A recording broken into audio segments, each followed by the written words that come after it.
चलिए स्टूडेंट्स, तो हम जो है बेसिक मैथमेटिक्स पढ़ रहे थे फिजिक्स के लिए, और उसमें हमने जो है एक बहुत ही इंपॉर्टेंट जो हमारा टॉपिक होता है उसका नाम होता है वेक्टर्स यानी कि सदिश। वो हमने पढ़ लिया। अब इसके बाद जो है हमें कुछ कलन यानी कि कैलकुलस पढ़ना है। तो उस कैलकुलस को पढ़ने के लिए हमें उससे पहले एक अलजेब्रा का एक टूल पता होना चाहिए जिसे हम क्या कहते हैं, लॉगरिथम्स कहते हैं यानी कि लघुगणक कहते हैं। ऑल्दो ये हम आपसे एक्सपेक्ट किया जाता है कि आप 9th 10th क्लास में पढ़ के आए, लेकिन क्योंकि सिलेबस से हटाया जा चुका है तो आपको ये यहाँ पे पढ़ना होगा।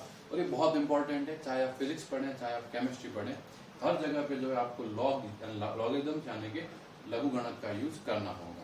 अब देखिए कि ये क्या है, कैसे होता है। तो देखो स्टूडेंट्स, जब भी कोई चीज इस तरह से लिखी हुई हो कि a to the power x equal to d, ठीक है, यानी कि कोई भी एक संख्या है a जिसकी घात जो है, जिसकी पावर जो है x है, और वो किसके इक्वल है, b के इक्वल है। तो इस समस्या को सॉल्व करने के लिए हम क्या करते हैं, इस लॉग का यूज लेते हैं। जैसे देखिए, सबसे पहले देखिए a को हम क्या कहते हैं, a को हम कहते हैं आधार यानी कि बेस, ठीक है।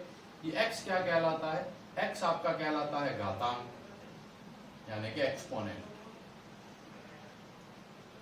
ठीक है। और ये b जो है ना, b को हम सिंपली क्या कहते हैं, नंबर यानी कि संख्या, ठीक है। अब देखो, अब क्वेश्चन इस लॉग का यूज क्यों होगा। तो देखो, लॉग का यूज तब किया जाएगा जब किसी संख्या की घात में जो है x आ जाए, ठीक है। जब संख्या की घात में अगर x आ जाए और हमें समीकरण को हल करना हो, ऐसी इक्वेशन को सॉल्व करना हो, जब किसी नंबर की पावर में जो है x आ जाए, तो उसके लिए हमें किसका यूज करना होता है, लॉग का यूज करना होता है। उसके अलावा आपके पास और कोई वे नहीं होता। तो देखो, ऐसी कंडीशन में जो आपकी x की जो वैल्यू होती है वो होती है लॉग, यहां पे आपका आएगा a और यहां आएगा b। यानी एक तरह से लॉग का जो फॉर्मेट हुआ वो ये हुआ। यानी कि देखो, लॉग कभी भी लिखा जाता है ना तो ऐसे लिखा जाता है, यहाँ क्या लिखा जाता है, आधार, और यहाँ लिखी जाती है संख्या। यानी कि लॉग में हमेशा ये जो g जहां खत्म हो रहा है ना, g के यहाँ लिखा जाएगा पास में क्या, बेस, और यहाँ क्या लिखा जाएगा, नंबर, ठीक है। अब मैं आपको प्रैक्टिकल एग्जांपल देके समझाता हूँ कि मतलब किस तरह से ये प्रॉब्लम राइज हो रही है। देखिए, अगर आपको ये पूछा जाए कि 2 की कौन सी पावर जो है वो क्या होगी, 8 होगी, यानी कि 2 की पावर x इक्वल टू 8 है, और आपको बताना है कि x की वैल्यू क्या है। तो देखो, ये कोई बहुत बड़ी समस्या नहीं है। आपको पता है कि 2 इंटू 2 4 और इंटू 3 कर देंगे तो 8 आ जाएगा। तो आप क्या करोगे, इसको आप 2 की पावर 3 लिख दोगे। अब 2 की पावर x इक्वल टू 2 की पावर 3 है, तो x की वैल्यू सिंपली कितनी आ गई, 3 आ गई। तो ये तो एक बहुत ही क्या थी, इजी प्रॉब्लम। लेकिन देखिए, अब अगर ये ऐसा हो जाए कि 2 की पावर x इक्वल टू 5, ठीक है। अब आप इस प्रॉब्लम को देखिए, जैसे आपने पहले वाले एग्जांपल में जो मैंने आपको दिया उसको सॉल्व करना आसान था। तो आपने क्या बोल दिया सिंपली कि 2 की पावर x अगर 8 है तो x की वैल्यू 3 आ गई। लेकिन 2 की पावर x इक्वल टू 5 हो जाए, ठीक है। आपको पूछा था कि 2 का कितना पावर लिया जाए, 2 की पावर कितनी ली जाए कि आपका जो आंसर है वो क्या है, 5। तो इसका आंसर नहीं बता सकते। तो ऐसी कंडीशन में हम क्या करते हैं, इस फॉर्मेट का यूज करते हैं। अब हमारे पास क्या है, a to the power x equal to b। आप कंपेयर करो, a कितना हो गया अपना 2, x की जगह पर अभी भी x है, और b की जगह पर क्या है 5। क्लियर हुई, ठीक है। 2 की जगह अभी भी क्या है 2, देखो a की जगह क्या है 2, x की जगह पर x है, b की जगह पे 5 है।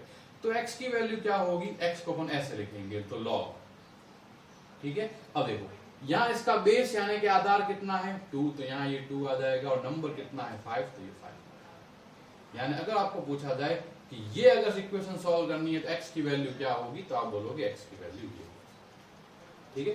तो इस तरह की समस्याओं को सॉल्व करने के लिए हम लॉग यानी कि लघुगणक का यूज करते हैं। हम इसको LOG लिखेंगे तो हम इसको लॉग ही बोलने वाले हैं, ठीक है। तो देखिए, एक और समस्या आती है। जैसे मान लीजिए ये लिखा हुआ हो कि 10 to the power x is equal to let's say 7। तो आप पूछा था x क्या होगा, तो देखो आप फटाक से आपको लिखना आना चाहिए लॉग। अब देखो, यहाँ बेस कितना था हमारा 10, तो यहाँ ये कितना हो गया 10, और फिर ये नंबर कितना था 7, तो ये कितना आंसर आ जाएगा। क्लियर हुआ।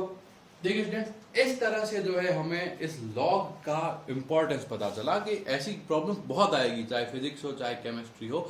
ऐसी हमारे पास प्रॉब्लम्स आती है जब किसी संख्या की यानी किसी नंबर की पावर में क्या हो जाता है, वेरिएबल हो जाता है। अब उस नंबर की पावर के वेरिएबल को सॉल्व करने के लिए, यानी कि घातांक यानी कि एक्सपोनेंट में अगर x हो तो उसको सॉल्व करने के लिए हमारे पास लॉग लेने के अलावा और कोई भी वे नहीं होता।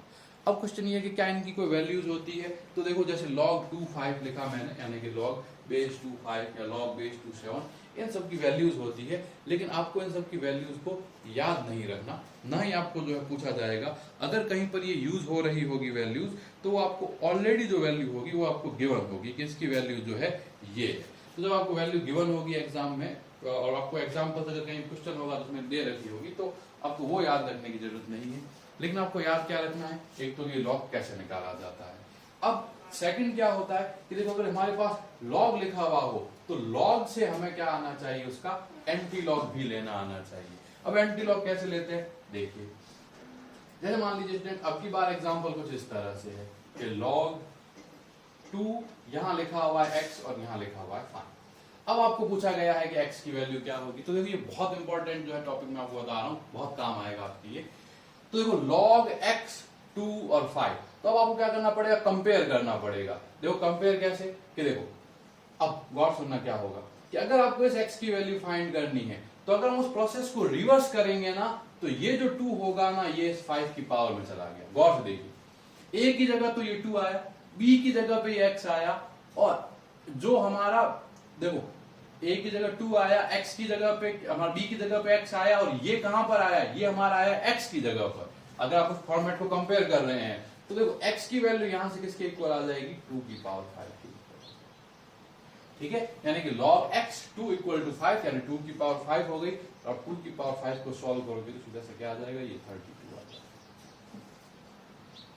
ठीक है, अब देखो नेक्स्ट जैसे मान लीजिए इस तरह से हो जाए कि log 3 यहां x हो जाए, यहां हो जाए 0.5। तो अगर आपको पूछा जाए यहाँ x की वैल्यू क्या होगी, तो आप क्या बोल दोगे, 3 की पावर 0.5। तो 0.5 मतलब 1/2, यानी x किसके बराबर हो जाएगा, √3। क्लियर? ठीक है, तो देखो ये दो तरह से समस्याओं को हमें हल करना आना चाहिए, एक ये वाली और एक ये वाली समस्या। ठीक है, अब हम देखेंगे यहाँ पे एक इंपॉर्टेंट रूल आपको याद रखना होगा कि जो भी फिजिक्स और जो फिजिकल केमिस्ट्री होगी, फिजिकल केमिस्ट्री के तो नाम में ही फिजिक्स है, तो वो भी एक तरह से फिजिक्स ही होती है। फिजिक्स और फिजिकल केमिस्ट्री के अंदर जो भी लॉग होता है, उसका जो बेस है यानी उसका जो आधार है वो फिक्स होता है, और ये आधार किसके इक्वल होता है, ई। अब आप पूछोगे ये ई क्या है, तो ई को जैसे एक्स वाई जेड वेरिएबल नहीं है, ई एक नंबर है, इसकी वैल्यू होती है अराउंड 2.71। इससे जैसे देखो, जैसे आपके पास पाई होता है तो पाई की वैल्यू आपकी क्या होती है, 3.14। तो इस तरह से एक तरह से हमारे पास एक और नंबर होता है ई, इसकी वैल्यू होती है 2.71। इसे कहा जाता है नेपियर कांस्टेंट, यानी कि नेपियर नियतांक। तो देखो ऐसी स्थिति में आपका जो लॉग होगा वो लॉग यहां पर हमारा ई ही होगा, और यहां पर हमारा कोई भी नंबर लिखा हुआ होगा ए। ठीक है, तो इसे यूजुअली ऐसे लिखा जाएगा एल एन और ए। ठीक है, अब आप ये चीज आप अच्छे से याद रखेंगे कि जहां पर भी आपको एल एन और फिर जो है लॉग आधार यानी कि बेस में ई लिखा हुआ है, फिर कोई संख्या ए लिखी हुई है, तो इसका मतलब क्या है कि लॉग बेस ई ए ये भी लिख सकता है, या फिर उसको क्या लिख सकता है, एल एन ए भी लिख सकता है। ठीक है, और कहीं कहीं पर आप ये देखोगे कि एल एन ए की जगह पर जो है डायरेक्ट वो ऐसे लिख देगा, क्या वापस लिख देगा लॉग ए। तो देखो इसमें इसने क्या नहीं बताया, इसने बेस नहीं बताया, तो बेस अगर नहीं भी बताया तो भी बेस की वैल्यू क्या है, ई। ठीक है, इसे कहा जाता है प्राकृतिक लघुगणक यानी कि नेचुरल लॉग। ठीक है, तो ऐसी स्थिति के अंदर जो है लॉग का बेस फिक्स होता है, क्योंकि फिजिक्स में सारी कैलकुलेशन जो है वो इस ई बेस यानी कि आधार जो है ई मान कर ही की जाती है, चाहे फिजिक्स हो या फिर फिजिकल केमिस्ट्री हो, दोनों के लिए ये जो बातें बता रहा हूँ ये वैलिड है। आप 11th के फर्स्ट चैप्टर से स्टार्ट करके 12th के लास्ट चैप्टर तक इस तरह से केमिस्ट्री में भी जाएंगे, तो जहां जहां भी लॉग आएगा वहां पर आपको इस तरह की कैलकुलेशंस को सॉल्व करना होगा, ये चीज आपको वहां पे माननी होगी। अब इसके बाद जो है हम देखेंगे वो क्या है, इसकी प्रॉपर्टीज। ठीक है, क्योंकि कई बार क्या है कि प्रॉपर्टीज पे जो है थोड़ा बहुत जो है क्वेश्चन में घुमा दिया जाता है, तो आप इसकी प्रॉपर्टीज याद रखेंगे। सबसे फर्स्ट जो इसकी प्रॉपर्टी होती है ना, वो क्या होती है, वो ये होती है कि लॉग ए और यहाँ लिखा हुआ हो 1। ठीक है, यानी देखिए आधार चाहे कुछ भी हो, ठीक है, आधार चाहे कुछ भी हो, अगर संख्या का मान 1 हो जाए, स्टूडेंट ये प्रॉपर्टीज आपको याद रखनी है, आधार चाहे कुछ भी हो, संख्या का मान 1 हो जाए तो हमारा आंसर होता है 0। ठीक है, इसमें हमें कोई सोचने वाला काम ही नहीं करना। अगर यहाँ नंबर 1 हो जाए, संख्या 1 हो जाए, आधार यानी कि बेस कुछ भी हो, तो आंसर हमारा 0 होगा। सेकंड क्या है कि जो ये log a है, मतलब यहाँ वाला नंबर सेम हो जाए, मतलब आधार और संख्या से समान हो जाए, बेस और नंबर सेम हो जाए, तो ऐसी कंडीशन में हमारा आंसर होता है 1। ठीक है, अब इनके पीछे मीनिंग भी है, लेकिन हमें उतनी मैथ्स में नहीं जाना, हमें तो क्या करना है, लॉग की प्रॉपर्टीज को याद रखना है, तो हमें इनको देखना होगा। थर्ड प्रॉपर्टी ये है कि लॉग, अगर देखो कि बेस कुछ भी, और हमें बेस से मतलब नहीं, बेस हमारा लगभग ई ही होगा, ऐसी कंडीशन में अगर यहाँ ये a इंटू बी हो जाए, मतलब लॉग के अंदर अगर दो नंबर्स का मल्टीप्लाई हो, तो इसको आप ऐसे लिख सकते हो log a और प्लस करके क्या लिख सकते हो, log b। बेस नहीं दे रखा, इसका मतलब बेस ई ही, ठीक है, इसमें आपको कोई चिंता करने की जरूरत नहीं है। फोर्थ ये है कि log अगर यहाँ पर a इंटू बी हुआ तो a अपॉन बी हो जाए, तो क्या होगा, तो सीधी सी बात है कि मल्टीप्लाई करने पे ऐड करा है, तो डिवाइड करने पे हम क्या कर देंगे, माइनस, यानी ये क्या हो जाएगा, log a minus log b हो जाएगा। ये प्रॉपर्टी बहुत यूज है। अब आप चाहे केमिस्ट्री में चाहे फिजिक्स में, जब आप थर्मोडायनामिक्स और केटीजी यानी ऊष्मागतिकी और काइनेटिक थ्योरी ऑफ गैसेस पढ़ेंगे, टॉपिक दोनों में कॉमन है, फिजिक्स में और केमिस्ट्री में, तो इस प्रॉपर्टी का तो बहुत ही ज्यादा यूज होगा। वो ये है कि log a to the power में कुछ आ जाए m, मतलब यहाँ जो संख्या इसकी घात में कुछ हो m, तो ऐसी कंडीशन में ये क्या हो जाएगा, m log a। ठीक है, तो इतनी प्रॉपर्टीज जो है आपसे एक्सपेक्ट की जाती है कि भले आप बायो के स्टूडेंट्स हैं या मैथ्स के स्टूडेंट्स हैं, आपको लॉग की इतनी प्रॉपर्टीज तो आनी ही चाहिए। इसके बिना क्या होगा कि आप फिजिक्स जो है सीख नहीं पाएंगे। और लॉग जो है वो जिस तरह से आप इक्वेशन सॉल्व करना या फिर पावर यानी कि जो एक्सपोनेंट्स होते हैं उनके रूप या ट्रिग्नोमेट्री, उस तरह से लॉग भी क्या है फिजिक्स के अंदर बहुत ही इंपॉर्टेंट एक ऑपरेशन होता है, वो आपको याद रखना है। तो जो ये 1 2 3 4 5 इतनी प्रॉपर्टीज हमारे लिए सफिशिएंट है, इससे ज्यादा प्रॉपर्टीज का हमें यूज नहीं करना होता, इससे ज्यादा प्रॉपर्टीज यूज आती भी नहीं है। तो ये यहाँ तक की जो लॉग की बातें हैं वो आप याद रखेंगे। इसके आगे नेक्स्ट टॉपिक में हम जो है डिफरेंशिएशंस और इंटीग्रेशंस पढ़ना स्टार्ट करेंगे, जो कि फिजिक्स के लिए उतने ही इंपॉर्टेंट हैं जितने कि मैथ्स के लिए 1 2 3 4 को ऐड करना, मल्टीप्लाई करना या फिर डिवाइड करना।